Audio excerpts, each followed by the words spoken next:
Le Fiamme Gialle presentano il conto ai proprietari di seconde case che avevano trasferito la residenza fra Auronzo e il Comelico per beneficiare di agevolazioni o esenzioni fiscali connesse all'abitazione principale.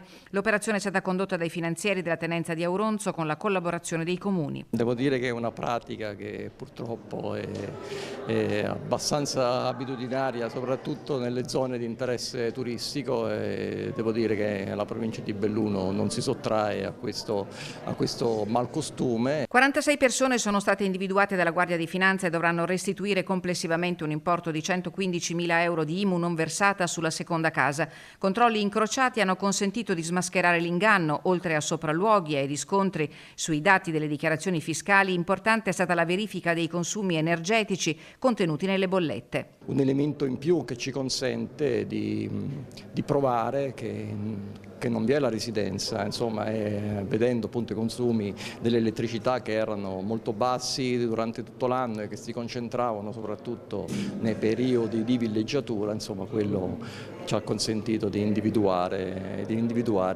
i falsi residenti. I furbetti delle seconde case sono turisti che provengono da diverse parti d'Italia, chiosa il comandante Guarino. L'azione di controllo economico del territorio per il contrasto di fenomeni di evasione fiscale nel settore turistico immobiliare prosegue.